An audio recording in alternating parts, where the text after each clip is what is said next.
Hola sabios y sabias, aquí Víctor y Mario retransmitiendo para Hogar Sabio. Hola sabios, hola sabias, ¿qué tal estáis?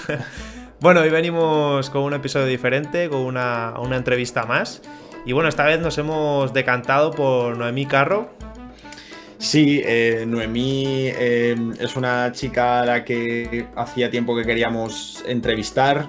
Nos ha hecho mucha ilusión que estuviera aquí porque, bueno, tiene un perfil bastante especial. Ella estudió filosofía, pero ahora está ejerciendo como consultora de marketing digital. Aparte, produce mucho contenido que creemos que es bastante bueno y del que estábamos al tanto. Y bueno, a raíz de unos cuantos emails, ella dijo que estaba encantada de darnos la entrevista, así que aquí, bueno, reiteramos nuestro agradecimiento. Sí. Y nada, sin nada más que añadir, os dejamos con la entrevista. Sí, no nos enrollamos más y nada, desde aquí, si nos está escuchando Noemí, muchas gracias por haber accedido y os dejamos con la entrevista porque la verdad que es súper interesante, así que un saludo a todos. Un saludo.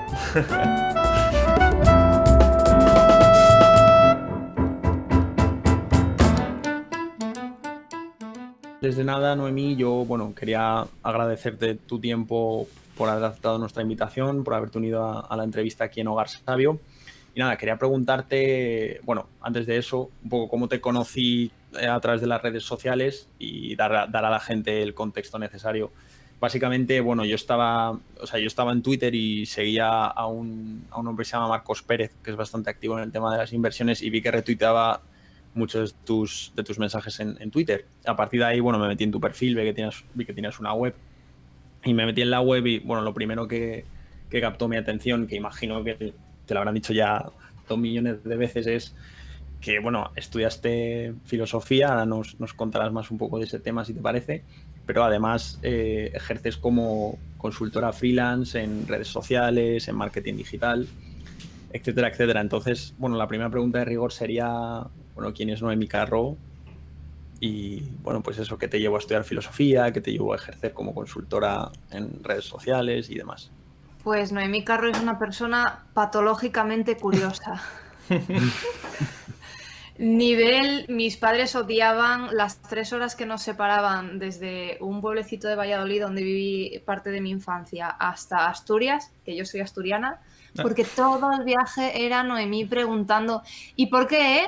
¿Y por qué? ¿Y por qué esto? ¿Y por qué lo otro? O sea, tengo uno de mis primeros recuerdos es que mi abuela me enchufara directamente la típica enciclopedia esta de dime qué, dime cuándo, dime dónde, para que me estuviera tranquila y callada y tal. Y cuando me mudé a León, yo viví en León muchos años, luego me fui con 19 y luego al final pues todo vuelve, chico, ¿qué le vamos a hacer? Es donde estoy ahora otra vez.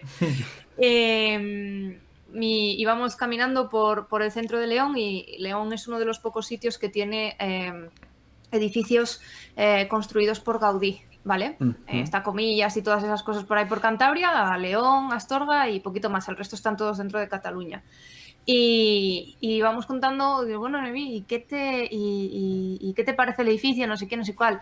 Y, jolín, ¿y este que está aquí sentado, quién será? Porque enfrente del Palacio de Botines, que se llama aquí en León, hay una escultura, una figura así, de Gaudí sentado frente al edificio mirando los planos.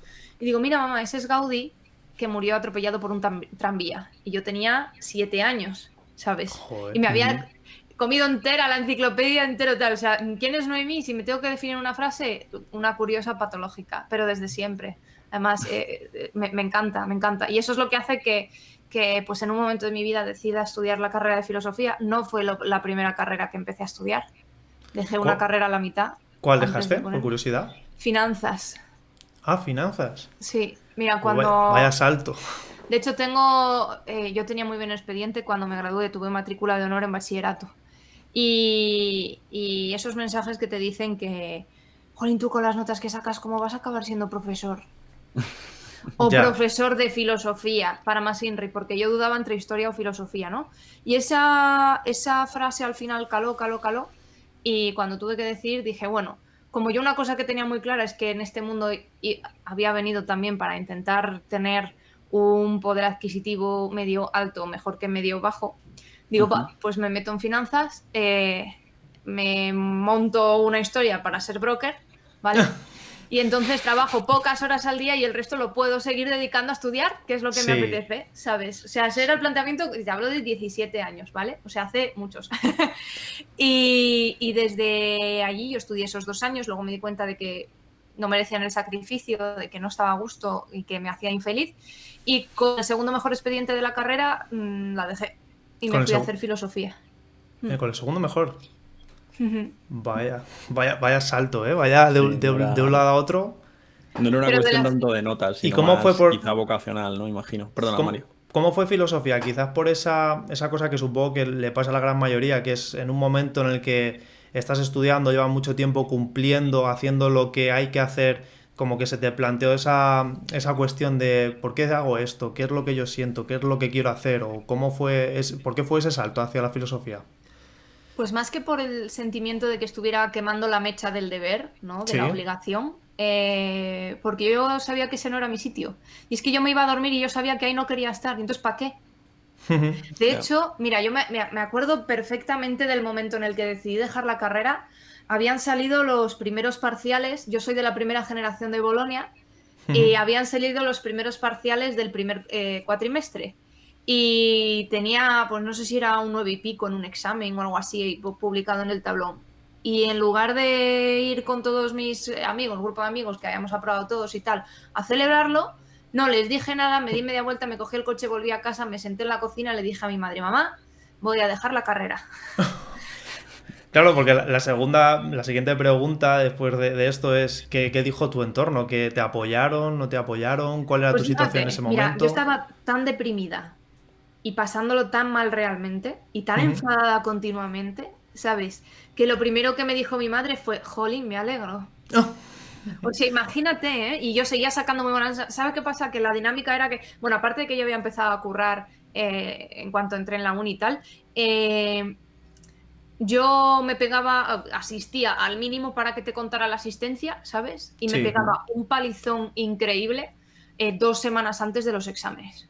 Entonces, claro, te hablo de que yo llegué a ir a exámenes habiéndome enchufado un montón de Red Bulls por la noche de empalmada, ¿sabes? A la clase por la tarde, por cierto, que yo tenía horario de tarde, ya no es que vayas a hacer el examen a las 9 de la mañana, es que es a las 4 o a las 5, ¿sabes? O sea, al contrario de lo que dicen, eso de no, hay que estudiar todos los días un poquito. Sí. No, tú tal cual. Y daba resultados, ¿no? De hecho, tiene todo el sentido del mundo, porque si es una situación que te genera un estrés y si es una situación en la que no quieres estar, procrastinas. Y ese es tu cuerpo y tu cerebro buscando una argumentación para la que no tengas que sentirte tan mal por no hacer lo que no quieres hacer, ¿sabes?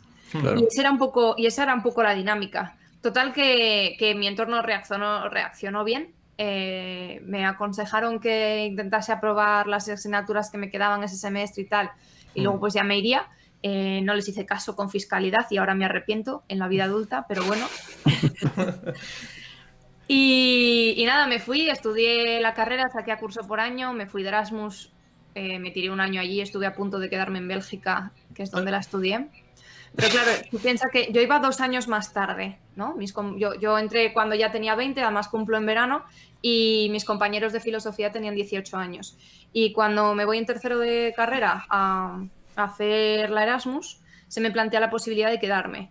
Pero como según Bolonia, la aplicación de Bolonia en España, las carreras son 4 años y luego los másters son 1 o 2, el sistema belga es el que hay en muchos de los países del plan Bolonia, que es 3 años más 2.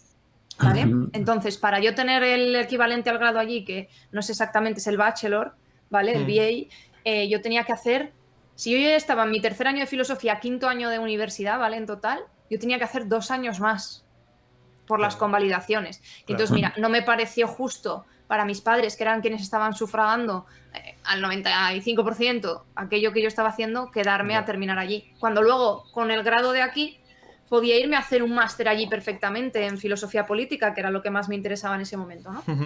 Luego al final no seguí ninguno de esos caminos, pero es verdad. Y nada, pues de ahí terminé la carrera sin saber qué quería hacer con mi vida y digo, venga, voy a tomarme un año sabático. Ese año sabático fueron 2 meses, ya estaba matriculada en otra cosa, porque era incapaz de decir, jolín, un año entero para lo que sea. Así que ahí empecé a estudiar, tengo un curso de experto universitario en comunicación política, de ahí un máster en Derechos Humanos y Responsabilidad Social Corporativa, que es donde recuperé la parte empresarial también y de inversión sostenible y responsable. De hecho, mi TFM fue sobre ese tema. Y luego al final, claro, paralelamente yo llevaba escribiendo en internet desde los 16 años. Entonces, pues eso, lo que era mi hobby se convirtió en mi profesión, estudié un máster de marketing digital y aquí estoy. O sea que empezó hace el tema de escribir y demás empezó hace mucho más tiempo, ¿no? O sea, ¿cuánto tiempo? ¿Es el mismo proyecto o son proyectos diferentes? No. Yo he leído y escrito casi toda mi vida. O sea, realmente. He leído mucho más de lo que he escrito y empecé a escribir regularmente con 16 años. Me abrí un blog que se llama... Todavía existe la fanpage, ¿eh? ¿Sí? El dominio no, el blog no, tengo una copia de seguridad, pero todavía existe la fanpage. Que se llamaba Plumas por Ataraxia. Ya estaba ahí... El epicureísmo y el estoicismo ya estaban ahí. Sí, escribí en ese ahora. blog... Pues a lo mejor fueron 6 años, una cosa así. No escribía todos los días, escribía a lo mejor cuando me apetecía, o igual un año, publicaba, porque luego algún texto mío propio tenía. Pero escribía sobre todo pues, cuestiones metafóricas, más que cuestiones informativas o reflexiones, ¿no? Y luego dejé de escribir por allí y paralelamente empecé a escribir y redactar para nichos web. Nichos que se monetizaban o son páginas web muy sectoriales, ¿vale? Para quien no nos entienda, que se obtienen rendimiento económico de los anuncios que hay en esas webs. Entonces, cuando tú buscas algo en Google y encuentras un contenido en una web que tiene un montón de anuncios, pues ese contenido ha sido creado para que satisfaga esa curiosidad que tú tienes o esa necesidad, esa respuesta, ¿no? Pues yo escribía ese tipo de artículos. Y pues nada, empecé a escribir, luego encontré la vida adulta y empecé a trabajar en una consultora y de ahí pues nada, estuve un año y pico trabajando en consultoría para empresas B2B, lo cual me dio una experiencia la verdad que extraordinaria y que no cambio por nada para poder llevar a cabo mi trabajo hoy en día. Y hace menos de un año dije, hasta luego chavales. Y me piro. Sí. Y dije, bueno, es momento de, bueno, yo en realidad, yo cuando entré allí a trabajar, yo se lo había dicho, que mi proyecto pasaba por la comunicación y por el marketing, no pasaba por eso, en lo que tenía también formación por máster de Derechos Humanos y tal. Y bueno, pues la verdad es que fueron súper comprensivos con el hecho de que yo, pues, me pirase. Y... hasta aquí.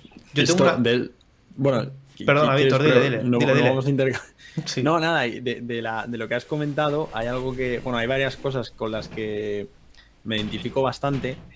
Y es, bueno, una de ellas lo de que has dicho de Bélgica, porque de hecho Mario también lo puede confirmar. Y es que mi Erasmus también lo hice en Bélgica. Y yo empecé también en Bolonia, o sea, yo creo que tenemos probablemente la misma edad, porque yo entré en Bolonia en el 2010, que me parece que es el primer año en que se hizo, al menos en Madrid. Y yo hice un año de Erasmus en Bélgica, en Gante. Yo en Lovaina. En Lovaina. Pues visité Lovaina una vez y la verdad que me pasó un poco como a ti, en el sentido de que estuve a punto de quedarme. Además porque me acuerdo en esa época el sector de la ingeniería civil no estaba muy bollante esto era 2015-2016. No era bollante, entonces, claro, las oportunidades laborales en España eran prácticamente nulas. Y me acuerdo que empecé a echar currículums en Bélgica y, bueno, la razón por la que no me quedé era porque me pedían hablar, Ese fue el año en el que yo estuve, 2015-2016. Se habéis compartido años también. Y nada, o sea, cuando lo estabas contando ha sido como un poco viajar al pasado y recordar, ostras. O sea, lo recuerdo con mucho cariño, pero... Joder, desgraciadamente ya han pasado 4 años y nada. Para currar allí el tema Dutch, que es, por si alguien no nos oye, es el flamenco, ¿vale? Es el neerlandés o la versión del neerlandés que hablan en la provincia de Flandes. Eso es una movida. Además es dificilillo, ¿sabes? O sea, no es como es un primo del inglés. Bueno, sí y no, también.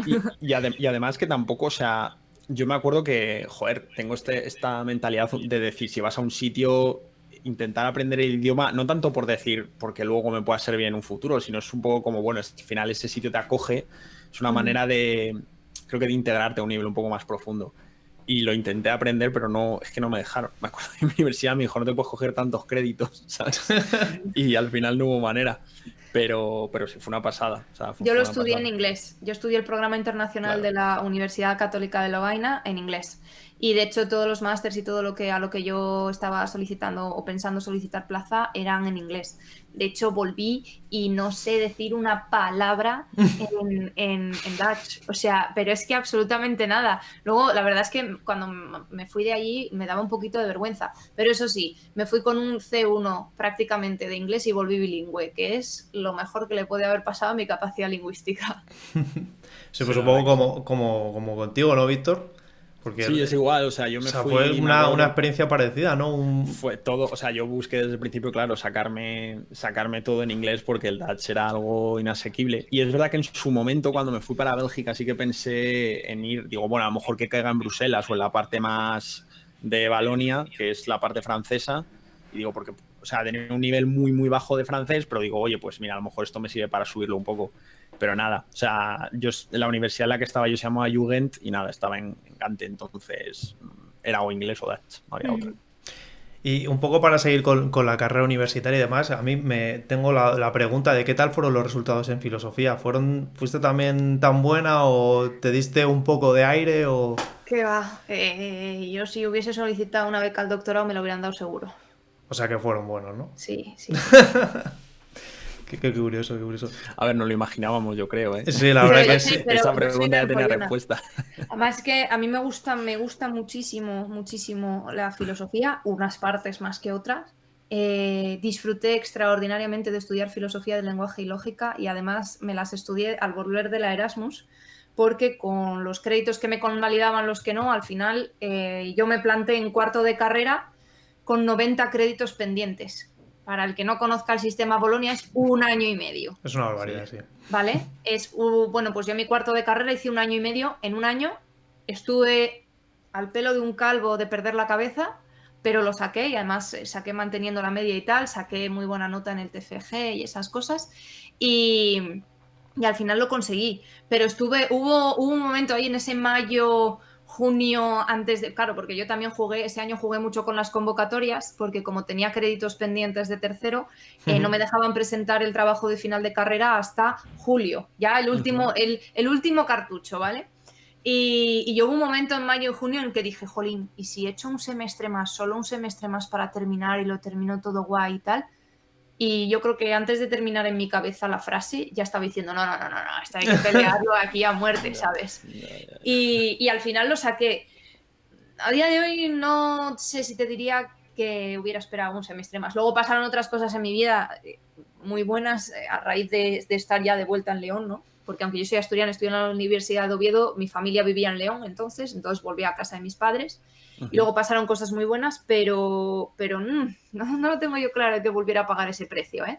Porque en salud mental fue muy gordo. Sí, pero yo lo que quería saber un poco es si haces un global de la carrera, de ese conocimiento que has adquirido durante estos 4 años ahí hincando codos, ¿qué es lo que te llevarías o el juguito que has sacado, la conclusión?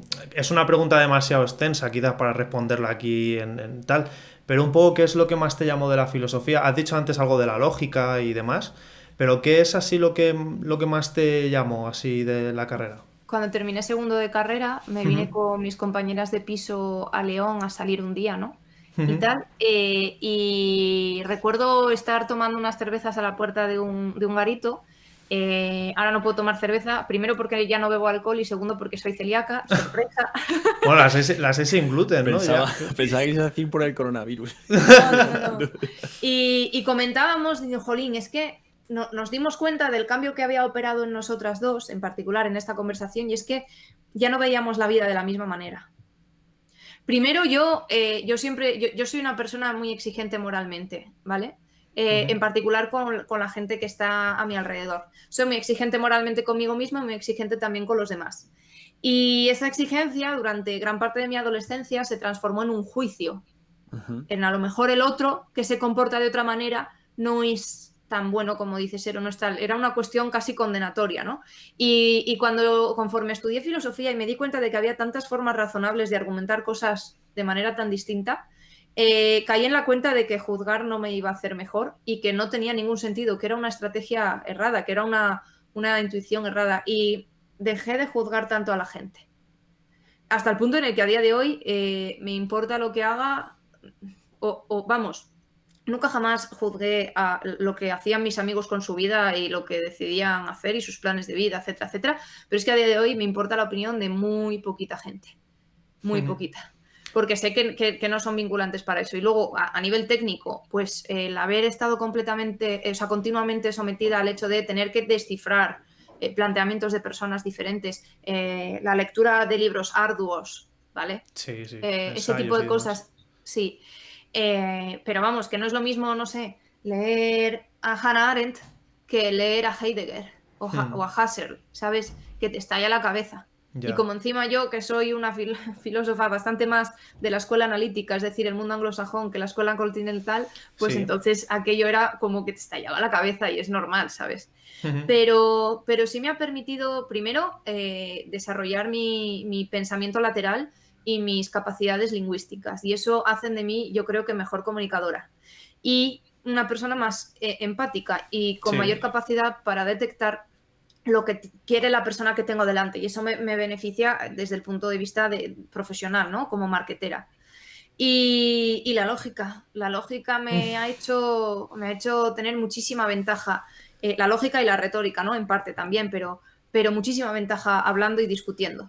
Y sobre todo entendiendo que me da igual de lo que me estés contando, que como no estés haciendo bien el razonamiento, tú puedes hablarme de astrofísica que no tienes razón. Ya. Y luego la antropología. O sea, a mí conocer cómo funcionaban o sea, cómo evolucionan el corpus de conocimiento desde el siglo XIX en adelante, bueno, finales del XVIII, principios del XIX en adelante, cómo se van constituyendo todo lo que ahora mismo llamamos ciencias en un sentido amplio, ¿no? Que son disciplinas del conocimiento. A mí eso me parecía fascinante, porque hubo un siglo en el que pasamos de poco más que estudiar el Trivium y el Quadrivium en su versión 2.0, ¿sabes? A tener un montón de cosas y a conocer un montón de cosas. Y aquellos primeros antropólogos, ¿no? Que con mayor o menor acierto pudieron conocer y comprender desde su perspectiva siempre sesgada, cómo vivían otras tribus y cómo se materializaban los distintos órdenes sociales. A mí eso me parecía fascinante. Y contribuyó también al hecho de que dejara de juzgar a los demás, ¿sabes? Dejara de ser tan exigente. Porque me di cuenta de que hay tantos modos de vida tan válidos como personas haya mientras no dañen a los demás, ¿sabes? Y eso es todo lo que yo me llevo de filosofía. Pues y que es algo que no te abandona, ¿eh? Ya. Porque es eso que hablábamos mi amiga y yo, de que te hizo clic en la cabeza y ya no somos las mismas, ya somos distintas, para bien o para mal, alguno pensará que para mal, ¿sabes? Pero sí, vamos, yo me quedo con eso. Claro, ¿qué pasa? Que mi experiencia es esa. Yo no sé si qué porcentaje deriva de haber estudiado filosofía como filosofía o haber estado en la universidad sometida a tantas influencias tan diferentes, ¿sabes? Entonces, sé que hay una parte que es solo y exclusivamente por filosofía, pero creo que también hay una parte de exponerte a lo diferente. Me pasaba en Bélgica. En Bélgica yo era la única española de mi grupo de amigos. Además, yo me fui de Erasmus con la firme convicción de que no iba a hablar español. Y de hecho, mis amigos que se quedaban, yo me quedé el año entero, los que se quedaban el semestre, al final del primer semestre me dijeron, jolín, qué bien lo hiciste, que has estado con nosotros un poco y tal, pero tú hablas perfectamente. También es verdad que no es lo mismo estudiar inglés jurídico o inglés de ingeniería que filosofía, en el que tienes que hablar de absolutamente todo, ¿no? O sea, es muy diferente. Y tan abstracto, pero es muy amplio. Sí. Un poco a raíz de lo que has dicho y de lo que estábamos hablando, de tantas cosas que haces, tan buenas notas y todo este tiempo que has estado trabajando y demás, es cómo te organizas. O sea, que ¿hay algún secreto? ¿Hay algún método? Yo he intentado 1000 cosas, pomodoros, pizarras, lista de tareas, timelines, todo, y no sé, ¿cómo haces para enviar una newsletter prácticamente diaria? cómo haces para publicar, para llevar tu empresa, porque, no sé, yo también emprendo con ciertas cosas y llevar un modelo de gestión, comunicación, todo eso es muy pesado. Y yo me gustaría saber un poco de ti, cómo lo haces. Vale, pues vamos a dar un salto de 5 años a 2020 y os cuento, para contextualizar un poquito a quien nos esté oyendo, yo soy social media, trabajo como social media en marketing, ¿vale? Y trabajo desarrollando también estrategias de negocio y de marketing para pequeñas empresas, pequeñas y medianas empresas fundamentalmente, ¿vale? Tanto si se han digitalizado ya como si no. Eso quiere decir que yo dedico un tiempo muy considerable a trabajar para otros y a intercambiar horas por dinero. Así de sencillo, ¿vale? Esos intercambios tienen que sufragar otras dos cosas fundamentales, que son mi formación y el trabajo en mi marca personal, ¿vale? Claro. ¿Por qué? Porque mi marca personal es la única protección que yo tengo si el día de mañana mis clientes dejan de querer contar conmigo. Que es la capacidad de convocar nuevos clientes también, ¿vale? Aparte de que luego me divierto y me lo paso muy bien, ¿vale? O sea, que eso es importante.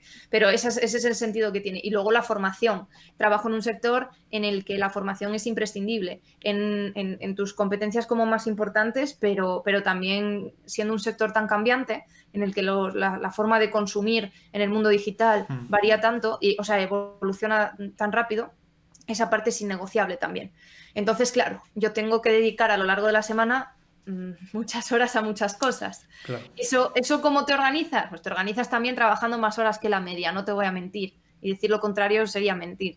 Pero también me gusta entrenar y me gusta descansar y me gusta comer bien, porque además creo que son requisitos fundamentales para que la maquinaria siga funcionando. Sí, sí. ¿Sabes? O sea, es otra cuestión innegociable. Dime. No, te quería, nada, era un pequeño apunte, solo que, o sea, de todo esto que estás contando, a mí lo que me resulta más, por un lado, admirable y por otro lado también quizá más difícil de lograr es todo esto que estás comentando, hacerlo sostenible. Porque claro, al final, quien más y quien menos ha visto una situación de decir, ostras, tengo una fecha de entrega con estos requisitos para este cliente o para lo que sea, etcétera, etcétera. Claro, tú puedes hacer eso una vez, dos veces. Sí, eso, que cómo lo haces sostenible y demás. Un poco que nos pongas ahí en contexto. Pues lo hago sostenible, primero teniendo un apoyo fundamental en mi casa, que es mi pareja, que si no fuera por él, la mitad de los días no cenaba porque se me olvida, ¿vale? ¿En serio? nivel eso, o sobre todo parar y desconectar. Sí. Pero funciona madrugando bastante por las mañanas, 6:30, 7 de la mañana. Lo primero que hago es leer la Closeletter, que es la newsletter de Charo Marcos, que te habla un poquillo de las noticias más recientes del día. Eso es lo que hacen ahora, que es un podcast de Spotify que se llama de IM o algo así, AM o algo así. Sí, eso es. Sí, que son como 8 minutillos y tal, y te ponen como al día súper rápido, ¿no? ¿Es eso? Eso es, sí. Pues la newsletter, que es el origen, el podcast empezó hace poco. Vale. Y bueno, pues después de eso echo un vistazo a lo que tengo en el día. Una de mis primeras tareas es siempre inbox cero, ¿vale? O sea, a mí me gusta trabajar con el correo bien ordenado. Si tengo que retocar algo de la newsletter, estoy a tiempo para retocarlo, ¿vale? Y si no, pues empiezo a trabajar. Y habitualmente inbox cero me suele llevar una media hora, no mucho más. Y yo el correo electrónico lo miro a esa hora. Si acaso alguna historia a la mitad del día o al final de la mañana porque hay algún fuego que apagar de clientes o algo así, no quiere decir que responda, ¿eh? Solo lo miro para estar al día. Luego tengo una... Perdona que te interrumpa. ¿El correo es personal o simplemente el de...? Es que tengo no todo sé... junto. Vale, es que no sé cómo te organizas. O sea, si es lo de Noemi Carros una marca y luego por otro lado tienes tú lo de el tema de marketing digital o con otro nombre. Perdona que no... Es eso. Exactamente. Vale. Lo que pasa que en los distintos canales hablo de cosas relativamente diferentes. Por ejemplo, en Instagram hago mucha pedagogía de marketing, digitalización, emprendimiento, ¿vale? Sí. En Twitter hablo más en una cuestión no tan básica, ¿vale? Hablo de cuestiones más... Y la verdad es que soy más espontánea. Y en la newsletter hablo, si quieres ponerle una etiqueta, más desarrollo personal, pero sin entrar en autoayuda, ¿sabes? Sí, también un poco un toque muy personal, ¿no? Por lo que he visto la Sí. newsletter, como hablando muy de experiencias propias y demás. Eso es. Así lo intento. Por eso que son como sitios diferentes en los que comunico de manera diferente y que todas contribuyen a trasladar una manera de trabajar también. Porque a mí me parece muy importante que la gente que quiera trabajar conmigo conozcan también cómo trabajo yo y cómo planteo las cosas. Porque creo que eso hace el trabajo más sencillo. Porque cuando llegas y muestras las cartas y las pones encima de la mesa y sabes a qué atenerte y eso, pues tanto mejor. Y esto venía por lo del correo electrónico. Sí, lo del inbox cero y todo eso que me has Sí, comentado. yo tengo una bandeja, vamos a ver, yo tengo todo en la misma cuenta, ¿vale? No en la misma dirección de correo, pero sí en el mismo sitio, ¿vale? Yo utilizo Gmail y entonces tengo algunas bandejas para cada cliente, por ejemplo, de que los emails de cada cliente se etiquetan con la etiqueta de ese cliente y van solo a esa bandeja y se me quitan automáticamente de la bandeja principal de entrada. Eso hace que yo mantenga el foco y que si voy a trabajar en este cliente, entonces abro la carpeta de ese cliente y resuelvo lo que tengo que resolver, ¿sabes? Sí. Eso me facilita mucho las cosas.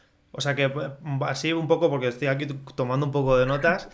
Pues, en primer lugar, o sea, tener una dinámica, por así decir, fija, en plan, nada más me levanto, intento mirar lo que es la bandeja, segmentar, ver cómo están las cosas, apagar fuegos y luego un poco ir como creando pequeños cajoncitos, ¿no? Que a lo mejor son tus redes sociales o el correo o los sitios en los que vas un poco a tomar acción para saber dividir un poco cómo vas a trabajar, ¿no? En plan de, Sí. no sé, yo creo, a mí lo que me pasa personalmente, y por eso te pregunto mucho, es cuando te llegan estímulos externos de cosas, te distraes y el tiempo que tardas en concentrarte en otra cosa y luego volver, es lo que, la pérdida de contexto es en lo que más tarda. Y a lo mejor quizás un poco es lo que mejor llevas tú, ¿no? Yo es que secuestro mi atención. Entonces, vivo sin notificaciones, Sí, no tengo yo ninguna igual, igual. notificación en el móvil, ni en el correo, ni nada.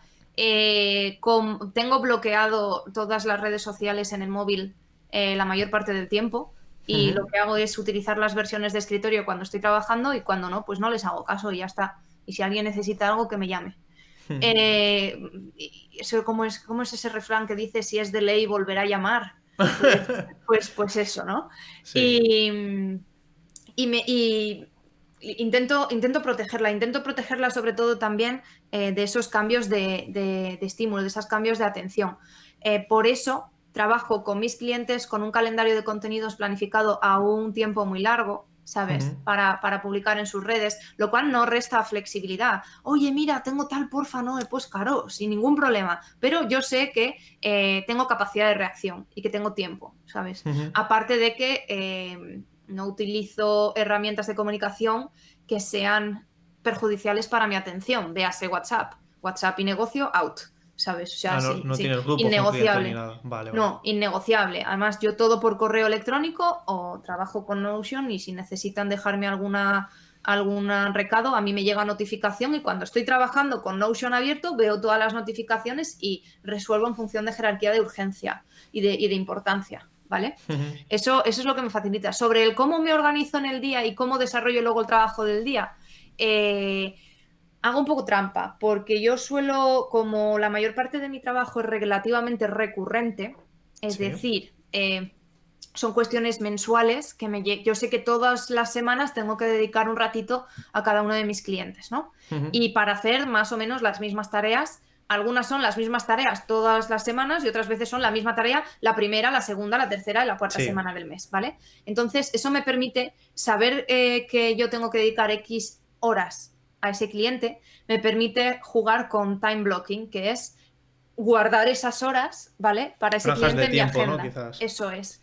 Y además es que no son tampoco negociables. Yo habitualmente, por ejemplo, en las reuniones, esta conversación la estamos grabando por la tarde, la mayoría de las reuniones las mantengo por la tarde. ¿Por qué? Porque yo soy consciente de que mi atención más Ya. productiva se da por las mañanas y por la tarde no tengo ningún problema de resolver cuestiones a nivel verbal, si quieres, pero para desarrollar trabajo efectivo aprovecho muchísimo más las mañanas y me cunde mucho más.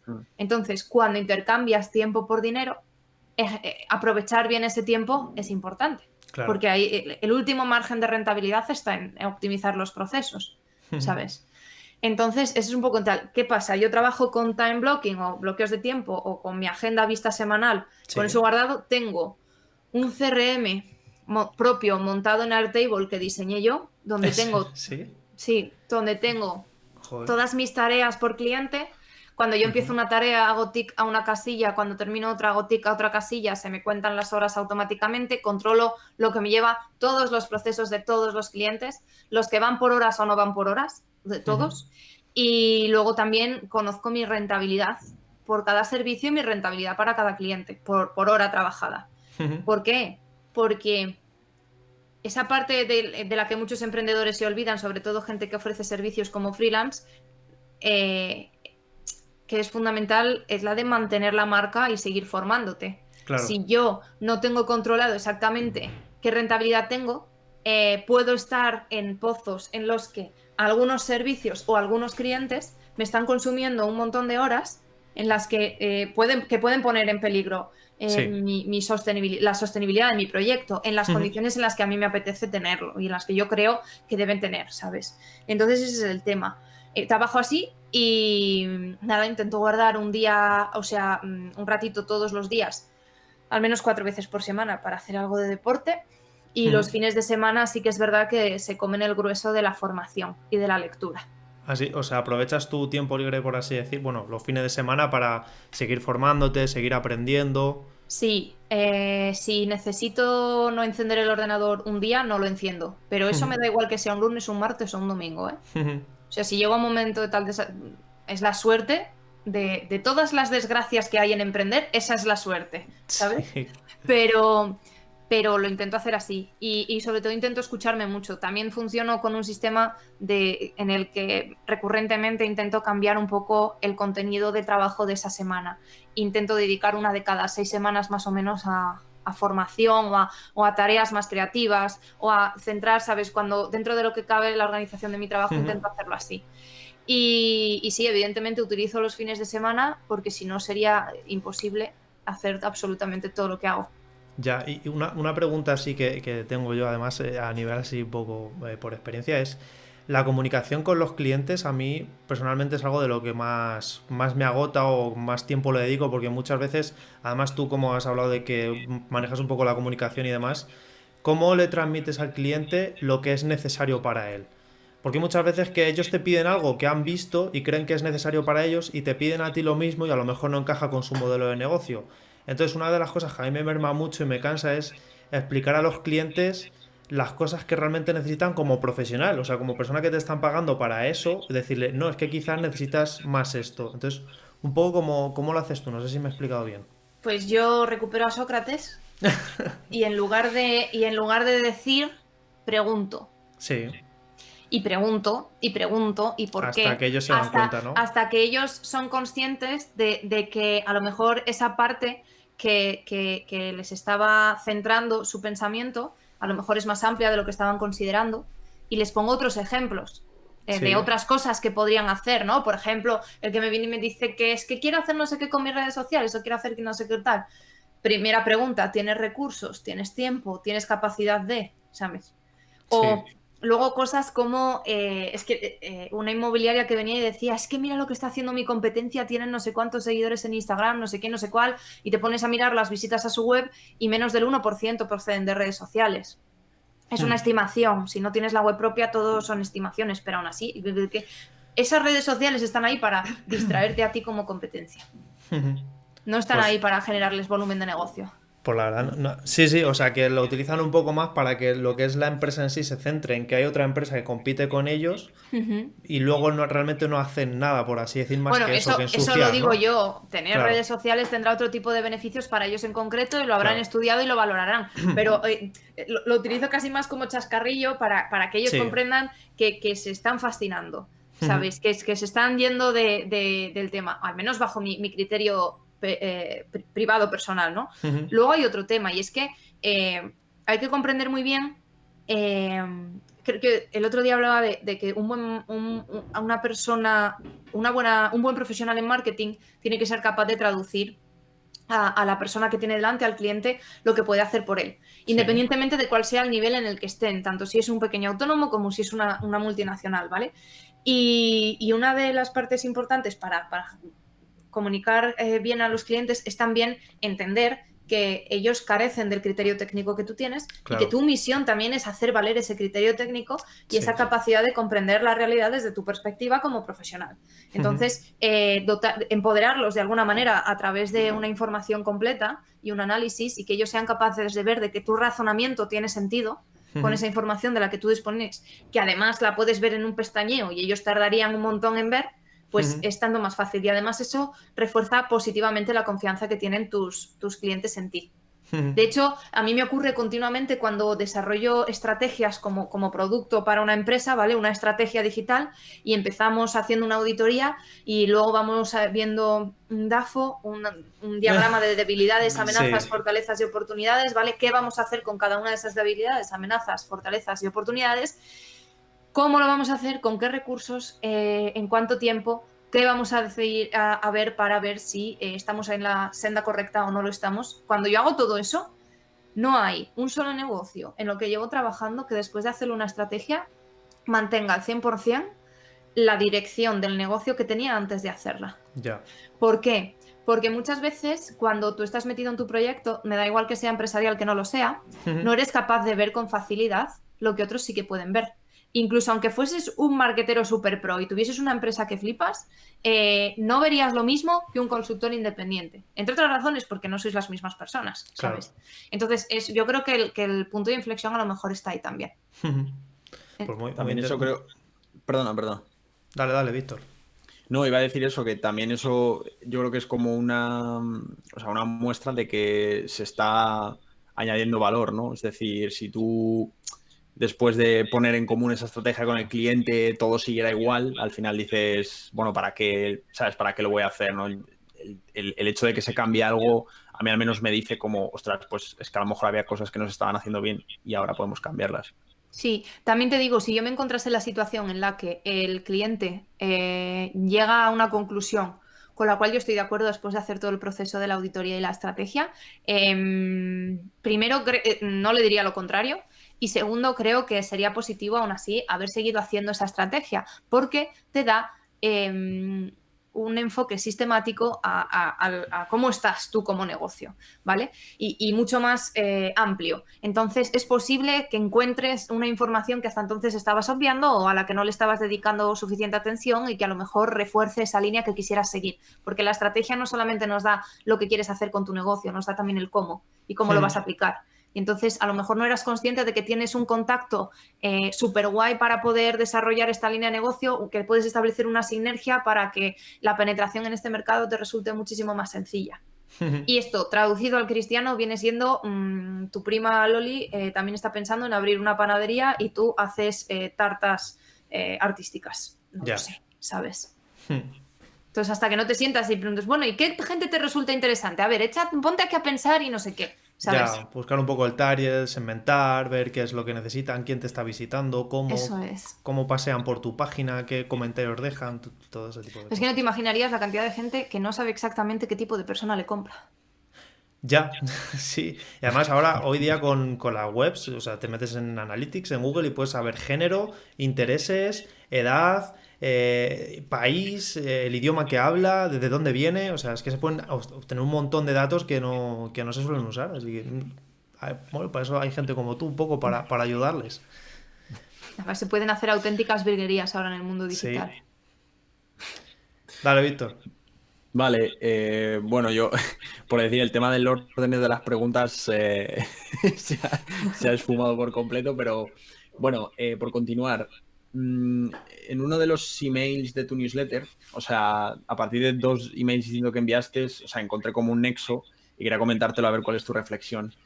Era en uno sobre el que hablabas de la productividad, empezaba así, o sea, cito textualmente, decía, te voy a contar un secreto que los ricos no quieren que sepas, o más bien no queremos que sepan la gente como yo, que hablábamos tanto de productividad y desarrollo personal. Allá va, la cagamos tanto o más que los demás. Eso es de un email que enviaste en tu newsletter y en otro hacías referencia a que, bueno, utilizabas el móvil de manera extensa, un poco sobre todo hablabas, creo recordar, de Instagram, ¿no? Como parte de tu trabajo, y en base a estos dos principios, ¿no? El de que la puedes cagar a pesar de que te guste el tema de la productividad comparado con este hábito que me sirve en parte para trabajar, pero que llegado el momento también me puede venir mal. Mi pregunta es, bueno, ¿qué hábitos te han lastrado y cuáles te han potenciado a lo largo de tu carrera, especialmente en esta última etapa como consultora freelance? Es que eso de hablar de desarrollo personal y productividad está muy guay porque es un continuum en el que tú sigues cayendo en prácticamente los mismos errores, ¿sabes? Y tienes que volver a rebelarte contra ellos y buscar estrategias nuevas e intentar hacerlo de verdad. Y muchas veces el aprendizaje es errático también. Hábitos que me hayan lastrado. Es que desde lo que te empecé a contar de directamente estudiar una carrera que no, ¿sabes? Hasta hoy, imagínate el recorrido, ¿no? Pero los hábitos que me hayan lastrado, los que tienen que ver fundamentalmente con la procrastinación. Mira, emprender es muy difícil emocionalmente, ¿vale? Si alguien está pensando en montarse una historia y trabajar por su cuenta y no sé qué, no sé cuál, por favor que no caiga en la romantización que hay de que es que vive el trabajo de tus sueños, trabaja desde una playa en Bali, ¿vale? O sea, no funciona así. Es muy difícil y durante un tiempo largo para mí era extraordinariamente complicado empezar el día. O sea, que yo me sentaba, claro, trabajo desde casa. Yo organizo y preparo mi trabajo. Mientras yo cumpla con mis entregas, puedo pegarme a tracones como cuando estudiaba la carrera al principio, la primera que estudié, o puedo trabajar con relativa holgura, ¿vale? Y con capacidad de trabajar sobre ello. Si hay que corregir cosas, etcétera. Entonces, durante un tiempo largo, y además pilló toda esta historia que emocionalmente y psicológicamente a todos nos ha afectado, que es la cuestión de los confinamientos y con el estrés social y personal que han implicado, ¿vale? Sí. Entonces, durante un tiempo yo tuve muchísima dificultad para empezar mi día y yo me levantaba, tío, encima ponía la alarma y me quedaba despierta en la cama mirando el teléfono, pero igual podía estar de 20 minutos a 1 hora. Yeah. Y encima no es que dijeras, has dormido 8 horas y media y te has quedado una más. No, es que dormía 7 porque tenía que trabajar, pero luego no salía de la cama. Y es una cuestión de gestión emocional. Y es una cuestión de gestión emocional y de procrastinar y de eso que hablábamos antes, de evitar lo que no te está haciendo sentir bien. ¿Por qué no te sientes bien? Y ahí importa mucho el autoexamen, ¿no? Y ver un poco cómo lo puedes resolver. Durante un tiempo lo que hice fue jugar con cosas tipo, tengo la pantalla en blanco y negro, tengo las aplicaciones, las desconecto y luego las vuelvo a instalar progresivamente, etcétera, etcétera, pero el hábito siempre vuelve. Además, yo trabajo con redes sociales, que son productos digitales diseñados para que pases en ellos cuanto más tiempo mejor. ¿Por qué? Porque se monetizan a través de los datos que de ti obtienen. ¿Tú crees que cuando Instagram te dice no queda nada que mostrar, no tiene nada que mostrar? Mentira. Cuando tú llegas al no queda nada de mostrar de Instagram, porque llevas, no sé, 2 horas y pico ese día ahí funcionando del tirón, Instagram, entre otras cosas, te está etiquetando como alguien con una propensión mucho mayor que la media a sufrir depresión, por ejemplo. ¿Vale? Y eso es así, funciona así. O sea, las personas que pasan X tiempo, que tienen ese tipo de conductas, lo son, ¿vale? Entonces, en función de cuáles son tus hábitos y de la información que de ti tienen, todas las redes sociales que tienen publicidad se monetizan de esa manera, ¿vale?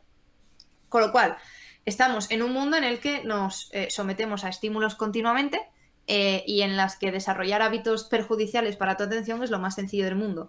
Y en las que aplicar estrategias de evitación del problema real es súper sencillo.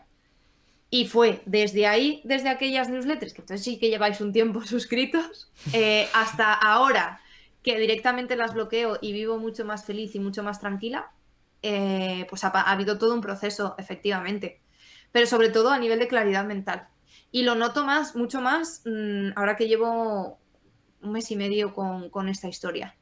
Porque, bueno, uno podría decir que se han alineado los planetas y entonces todo está saliendo bien y no sé qué y tal, pero en general yo me siento mucho mejor. Y hay otra cosa que también me ha hecho sentir mucho mejor, y es que como a mí me costaba levantarme por las mañanas, monté o me uní a un grupo de rendición de cuentas de Accountability, en el que todos los días 3 chicas nos reunimos a las 8:45 de la mañana, contamos lo que vamos a hacer ese día y nos aseguramos de que ya estamos funcionando a esa hora, ¿no?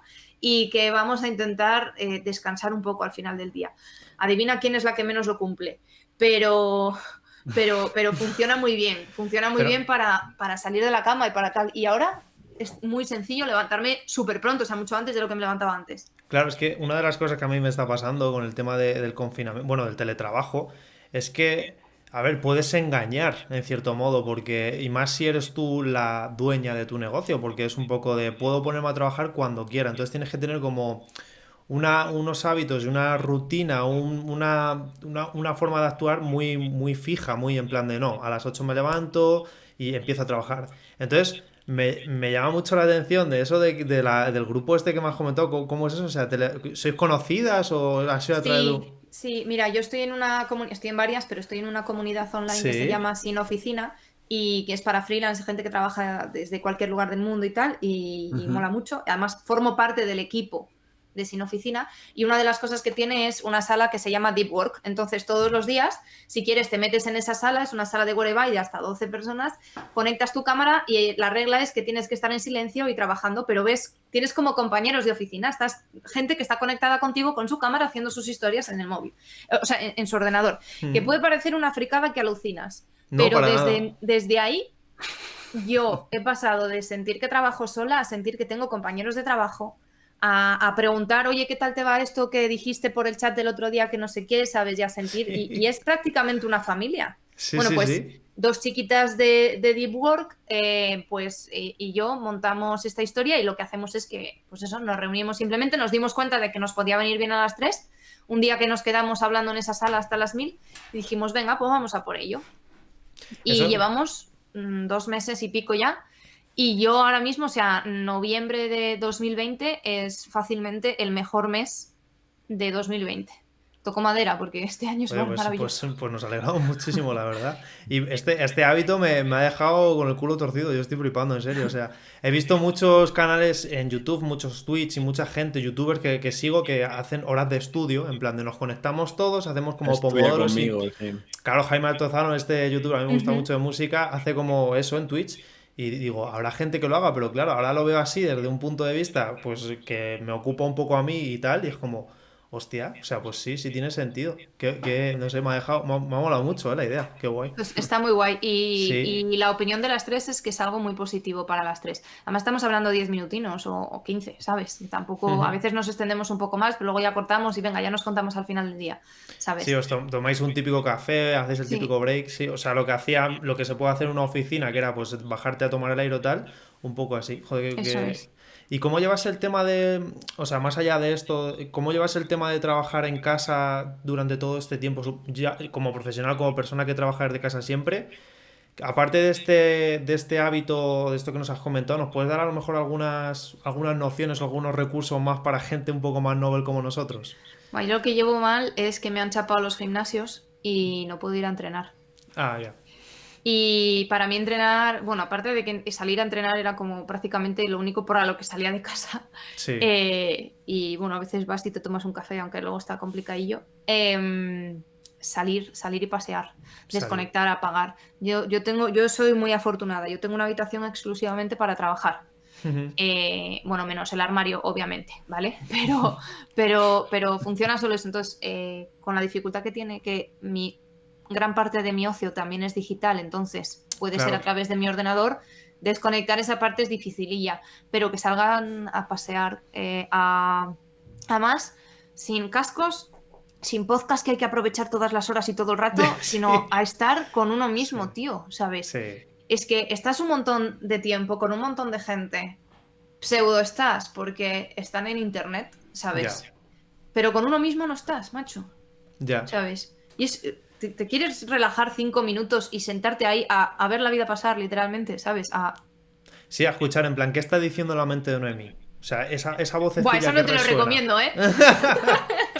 ¿O qué está diciendo la mente de Víctor, la de Mario? A mí es algo que me ha venido muy bien, es algo que no hacía, porque era en plan, no, tengo que producir, tengo que aprovechar el tiempo, tengo que, no, este podcast puedo escuchar, y dije, bueno, vamos a salir un momento a conectar con ese paseo, a conectar con ese momento en el gimnasio, sin música, y descubres muchas facetas de ti, muchas cosas que a lo mejor tapas, y vienen muy bien, y el tema ya relacionado con el trabajo, esto de pasear y de tomar el aire, yo creo que sí que es fundamental y que es algo que estoy, por ejemplo, yo incorporando, porque noto que a las 12 como que ya estoy un poco saturado. Entonces, yo no sé si tú vives cerca del campo, o vives en León ciudad, o si Sí, tienes... vivo a las afueras y tengo la suerte vamos, a tiro de piedra tengo aquí las típicas, se llaman Los Pinos en León, que son Claro, unas colinas que hay al lado y donde hay relativa vegetación.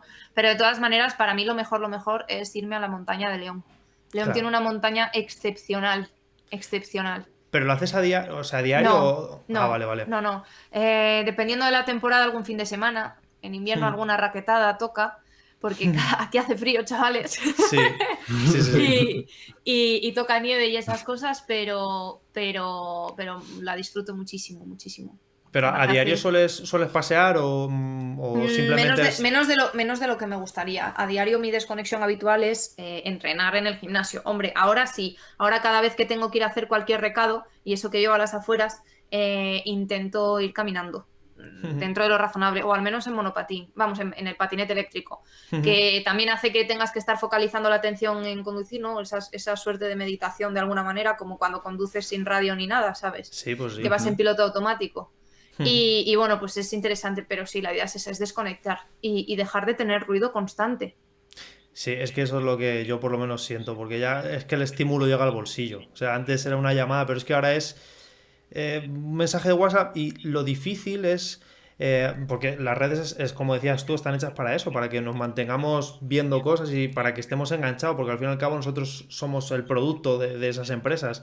Entonces es como, hay demasiado ruido y un momento de paz para focalizarte y para decir, me concentro en este paseo tal, viene muy bien. Y además te Totalmente. escuchas de otra manera. Sí, ¿eh? Te escuchas igual las cosas que no dirías en otra circunstancia. O empiezas a hablar contigo mismo. ¿Sabes? No sé, yo era algo que hacía muchísimo antes de tener smartphone, tío. Sí, hablar Y, contigo mismo. sí, iba preguntándome por las cosas. Pues ese y por qué, del que hablábamos al principio, ¿sabes? Sí. Pero en mi voz interior. Y yo lo extraño mucho.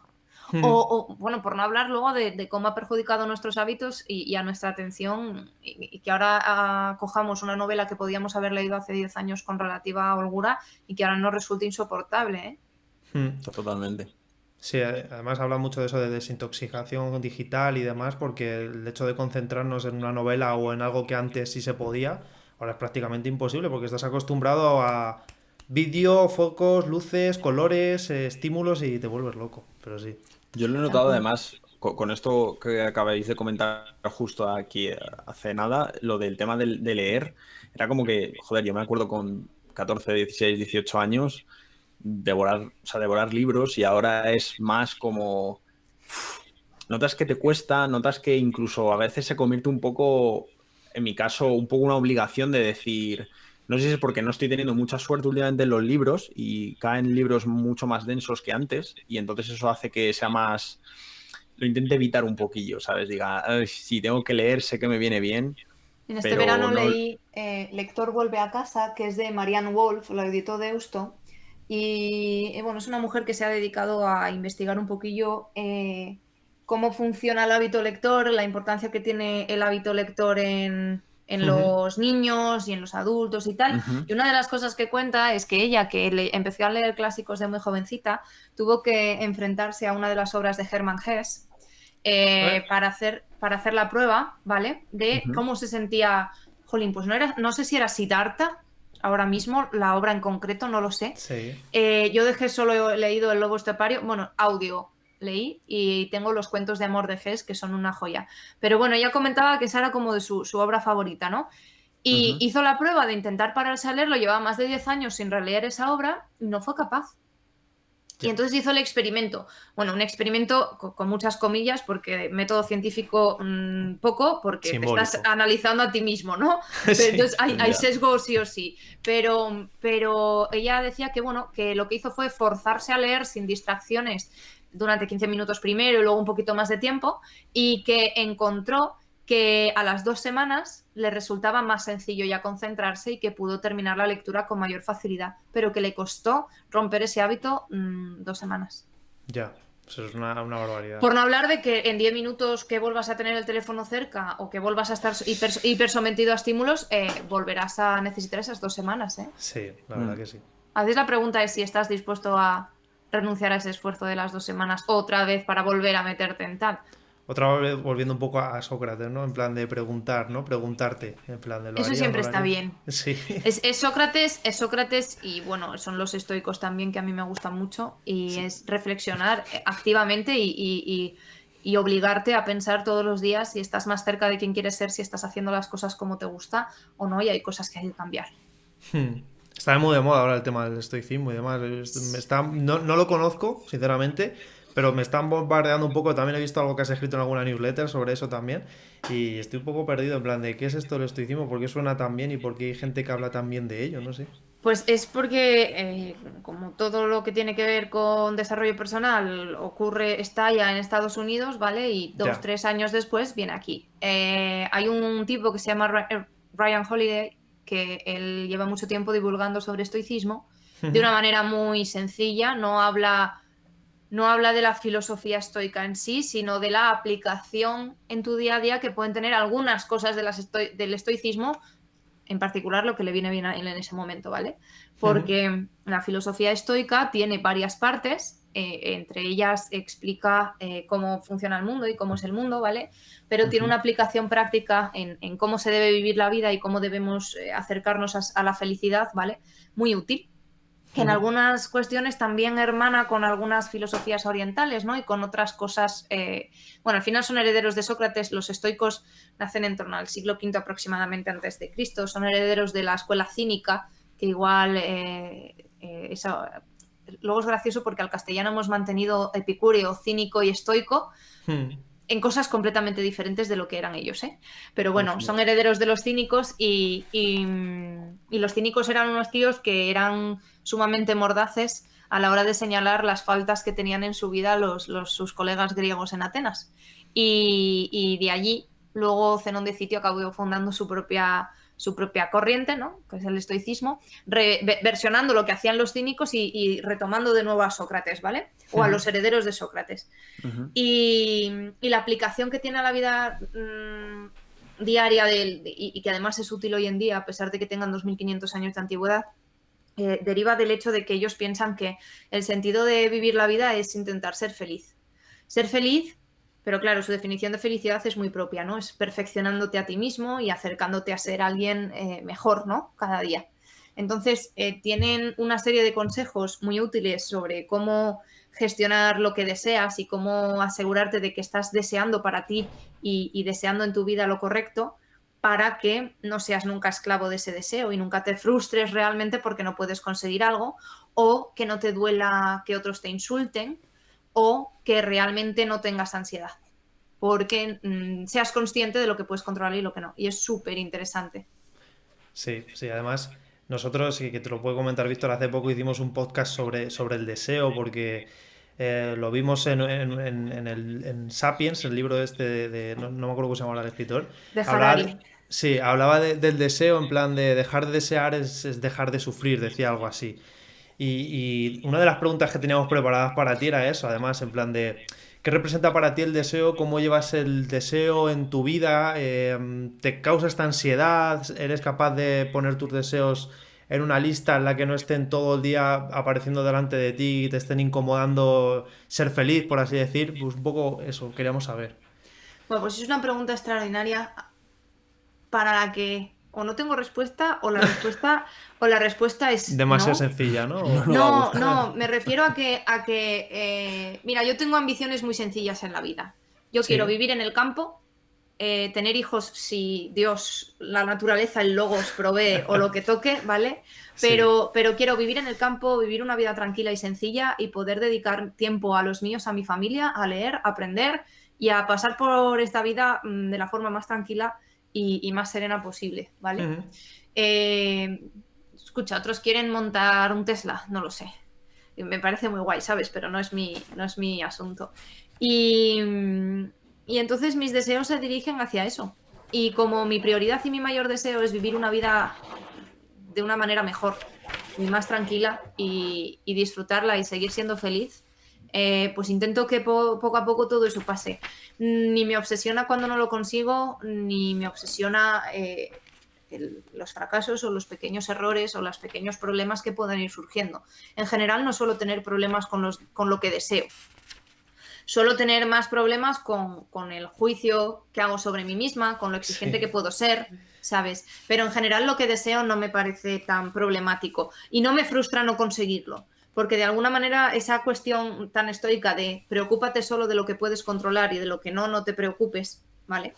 Eso ya estaba en mi carácter antes incluso de los 16, de que yo leyese sobre estoicismo, epicureísmo, etcétera.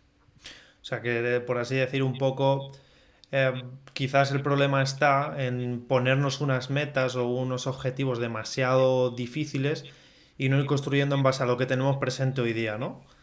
Quizás si nos centramos más en lo que tenemos a nuestro alrededor y decimos, oye, pues mira, pues esto es lo que puedo hacer ahora, esto es lo que realmente me gustaría hacer y no irnos a ese Tesla o esa cosa tan lejana, quizás seamos un poco más felices o estemos un poco más cómodos o más tranquilos, porque la felicidad, bueno, depende un poco, ¿no? Es un proceso. Bueno, es que ya llevamos aquí un rato largo hablando y hablar sobre la teoría del deseo en el estoicismo y cómo puede dar forma a tu tranquilidad de espíritu realmente es súper interesante, pero sí, o sea, va mucho en esa línea, en el hecho de que tú debes tener 4 o 5 normas claras que te den tu marco de cómo quieres vivir la vida. Y en lugar de focalizar y conseguir un resultado en el que hay un montón de cosas que no dependen de ti, céntrate en lo que sí depende de ti, lo que puedes hacer día a día para acercarte a lo que quieres ser. Y a lo mejor montar ese Tesla en tu cabeza es que es, no sé, imaginarte como Elon Musk enchufado de María en una entrevista, no lo sé, ¿sabes? A lo mejor quieres centrarte en, venga, ¿cuál es el primer paso? Considero que tengo que terminar la carrera de Ingeniería X, voy a terminar la carrera de Ingeniería X, Claro. y mientras tanto voy a hacer toda una serie de cosas que complementen un poquito el camino que yo creo que puede llegar.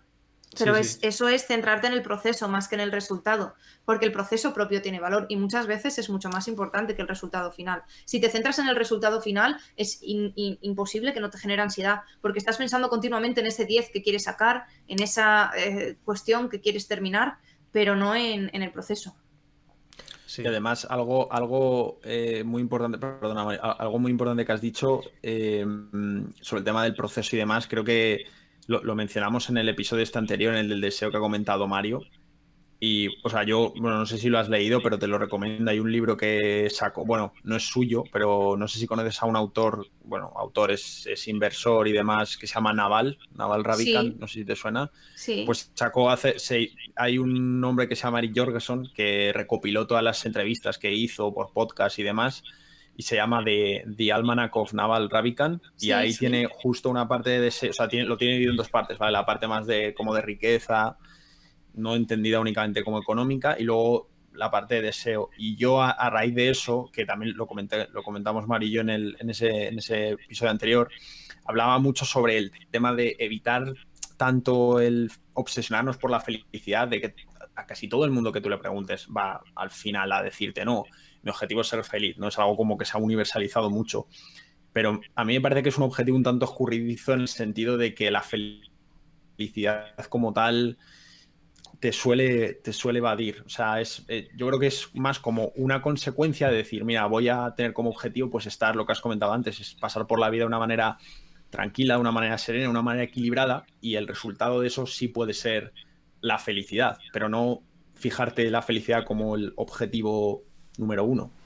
Creo, vamos, a mí por lo menos me suele empíricamente, yo en mis propias carnes sí que he visto que cuando he sido feliz ha sido cuando realmente no estaba disfrutando, o sea, estaba buscando conscientemente la felicidad, sino que me venía dada. Eso es súper interesante eso que cuentas porque hay otro factor muy importante en la búsqueda de la felicidad y es la definición que tú tengas de felicidad. Puedes preguntar por ahí, puede venir uno que Totalmente. te diga, no, la felicidad no la tienes normalmente, son 4 momentos en la vida en la que vas a sentirte guau, todo encaja. Vale, perfecto, ¿sabes? Pero mi definición de felicidad es muy griega en el sentido de que está alrededor pulula alrededor de ser mejor cada día. O por lo menos no ser peor que ayer, ¿vale? Y esa felicidad como perfeccionamiento de la virtud, de lo bueno, de qué es ser bueno, ¿sabes? Es un concepto muy griego que además da forma a todas las éticas de todas las escuelas tradicionales, vamos, griegas, que es el estoicismo, el cinismo, el epicureísmo, incluso el propio Aristóteles seguía un poquito esa idea, ¿no? De la felicidad como perfeccionamiento de uno mismo. Y de hecho la ética aristotélica es una ética virtuosa que funciona alrededor de la arete, la virtud. Y por eso para mí es tan sencillo decir, dentro de lo que cabe, que mi objetivo es la felicidad, y es porque pues es simplemente ser mejor que ayer. Mejor persona, mejor profesional, mejor pareja, mejor hija, mejor amiga, mejor... atleta es una de las últimas cosas que van mejor, ¿vale? Pero mejor en general, ¿sabes? ¿Y no te parece un poco pero al que menos eso... está en la lista. ¿No te parece un poco que eso es... Personalmente, te pregunto, ¿como perseguirte un poco, quizás? O sea, ¿cómo lo afrontas? Porque yo me planteo eso y ha habido un momento de mi vida que me lo he planteado, esto de ser mejor y tal. Y había un momento en que he dicho, es que no quiero ser mejor, es que solo quiero respirar hoy. O sea, solo quiero estar aquí. Es y que eso... esa parte es súper importante también, porque Claro. es mejor, no es más, es mejor. Y mejor es también respetar tus tiempos, respetar tus descansos, respetar tu propio tiempo solo o sola, respetar tu necesidad de exteriorizar y de verbalizar lo que estás sintiendo en ese momento, o de contarle a alguien, o de hacer justicia cuando crees que algo no está ocurriendo y tienes que abrir la boca, ¿sabes? Eso es mejor. Y eso no quiere decir que seas inexacto o que haga imposibles los conflictos, todo lo contrario, ya te digo yo que como intentes vivir así vas a seguir encontrándotelos, pero sí que es de alguna forma perfeccionarte en ese sentido, ¿sabes? Entender que siempre es un camino continuo. He hablado de la arete, ¿no? Y de las éticas que buscan esa felicidad, que se les llama, esa felicidad en Grecia, esa definición de felicidad es eudaimonía, ¿vale? Y se les llama éticas eudaimónicas por eso. Pero esa parte de perfeccionamiento viene con la idea indisociable de que el más sabio, el más perfecto, jamás existe. Hay una figura dentro del estoicismo que es el sabio estoico, y sabio es algo que los demás te consideran, pero tú no debes considerarte nunca. O no, ¿sabes? Es algo a lo que aspirar, pero es un ideal.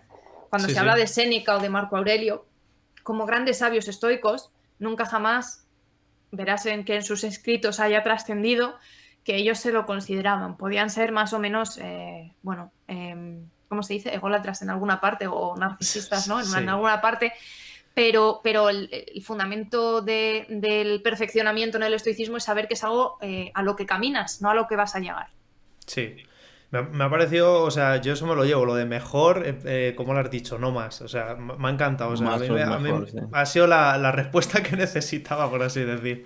Y me ha gustado mucho, en serio, sinceramente. Así que te lo agradezco. Y luego, por otra parte, te quería preguntar, el otro día estaba leyendo un libro y como experta en marketing, comunicación y demás, hablaba, y es un ensayo, se llama La desaparición de los rituales, de un tipo ascético, se llama Byung Chul Han, no sé cómo se... ¿Lo conoces? No lo conozco, pero como vaya de lo que creo que va, me va a encantar. Ah, vale, pues no sé si hay muchos apartados y creo que es demasiado difícil como para preguntarte todo, pero hay uno que hablaba de que ahora mismo tenemos una comunidad sin comunicación, mientras que antes los rituales y demás hablaban de que generaba una comunidad sin comunicación, mientras que lo que predomina hoy es una comunicación sin comunidad. O sea, como persona que se dedica a esto, en marketing, filosofía, ¿qué opinión te merece? ¿Qué opinas al respecto? ¿Lo compartes, no? Esto tiene un contexto y entiendo que no te lo estoy dando y que esta pregunta es demasiado difícil, pero no sé si sabes. Creo que entiendo perfectamente lo que quiere decir. Creo que estoy muy de acuerdo con lo que dice, pero sí que creo que la forma de vivir comunidad ha cambiado y que las comunidades ahora son diferentes. No creo que necesariamente eso las haga mejores, pero son diferentes. ¿Por qué? Porque la necesidad humana de identificarse con otros que son iguales que tú y de pertenecer a un grupo y de pertenecer a una comunidad sigue existiendo. y es el fundamento de que las seguidoras de Justin Bieber se llamen Believers, que las acota y les da un nombre y les da una idea con la que identificarse. Pero es que la necesidad de pertenecer a un grupo más amplio que el inmediato de tu familia es tan antigua como el hombre. O sea, no es casual que las misas tuviesen lugar con frecuencia semanal para reunirte y hablar y hubiese una parte después luego de socialización, en particular en el mundo católico, ¿sabes? Y es por eso, es porque la misa era el lugar en el que se hacía comunidad. Realmente, la misa, el mercado y poquitas cosas más, ¿sabes? Una de las cosas que también menciona es el tema de la religión, que antiguamente pues existían esos, no sé cómo se llaman, como los rezos, ¿no? Que es algo que vas repitiendo constantemente y que el hecho de repetir esas cosas en una comunidad, deshaciéndote un poco del yo, te hacían un poco como relajarte, como decir... yo ahora no soy Mario en esta iglesia, sino que formo parte de algo que es superior a mí y que por no sé qué, por tradición tengo que hacerlo. Y repetir esta misa, y eso como que nos deshacía un poco de nosotros mismos y nos hacía formar parte de algo y que estaba muy bien. Y que hoy día pues es como que todo se centra en torno a yo, al producirme, el exhibirme y pues eso, tener una marca o algo así.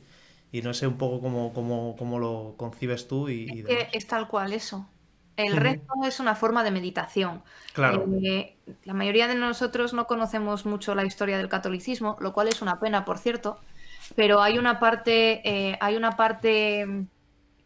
importante dentro de las culturas, de la historia del cristianismo y del catolicismo, en el que la meditación esa drástica y todos los ritos tipo las flagelaciones, ese tipo de formas ascéticas de trascender y todas esas cosas, vienen un poco también por ahí, ¿sabes? Aparte de endurecer el alma, el carácter, etcétera, de trascender, de formar parte de algo que no eres tú y de salirte de ti, ¿sabes? Y eso es interesante, no solo porque te ayuda a acercarte a esa divinidad, sino porque en particular cuando es en grupo te alivia esa sensación de pertenencia, ¿sabes? De esa necesidad de pertenencia que tienes. Pues nada, yo creo que muchas gracias por estas aportaciones. Y yo no sé, porque ya creo que nos vamos un poco de tiempo. Si Víctor tienes alguna última pregunta o algo así que quieras que te hayas dejado en el tintero. Porque aquí podíamos andar divagando y tenemos aquí un bonus track y una lista de preguntas, pero tampoco vamos a volvernos locos. Pero queremos que Noemí cene, queremos que llegues a la cena. Yo tenía unas 4 o 5 preguntas, pero me voy a cortar y voy a preguntarte una que la verdad que de vez en cuando la leo escrita por gente que entreviste y demás, que es si tuvieras la capacidad, imagínate, ¿vale? De escribir en un cartel un mensaje que pudiera leer todo el mundo, ¿vale? Imagínate una calle por la que pasase todo el mundo, ¿qué dirías en ese mensaje? O sea, ¿qué te gustaría que el mundo supiera, que a lo mejor a día de hoy no sabe o que a lo mejor no tiene tan claro, que ha olvidado incluso? Tranqui, todo llega. Sí. Muy conciso, la verdad que... Te lo juro, qué guay. es chill. Sí. No pasa nada, todo llega. Sí, porque muchas veces estamos obsesionados y la paciencia creo que es un hábito que se trabaja y con la instantaneidad, la tecnología y tal estamos acostumbrados al ya y creo que eso es es algo que teníamos que tener un poco más en mente todos. Hemos perdido un poco el hábito, sí. Y nada, ya a modo de despedida, Noemí, preguntarte por último ya, los oyentes que vean este vídeo o escuchen el podcast, ¿cómo pueden seguir tu trabajo, tus reflexiones, contactarte, tu newsletter, etc? Pues me pueden encontrar en noemicarro.es, en Instagram y en Twitter por noemicarro. Y nada, si les apetece echarle un vistacillo a la newsletter, dentro de poco DJ evolucionará y se convertirá en otra cosa que será de pago, así que están a tiempo de aprovecharla mientras sea gratis. Algo habíamos leído por ahí, sí. Pues lo dejaremos en las notas para que la gente pueda acceder a... Genial. A tus canales. Pues muchas gracias, me lo he pasado muy bien. Normalmente no me dejan tanto hablar de mis historias. Pues nada, Noemí, así que nada, no te damos más la plasta y muchísimas gracias en serio por haber estado. Y espero, no sé si en algún momento se da la ocasión, pero me encantaría retomarlo y que siguieras ahí hablándonos de esta parte más espiritual, que yo creo que es de ahí de la base de donde parte todo al fin y al cabo. Hecho, lo dejamos marcado para más adelante. Muchísimas gracias, Noemí, ¿eh? Que pasen muy buena vosotros, tarde y chicos. muy buen fin de semana. Hasta Cuídate. luego. Hasta luego. Hasta luego. Chao.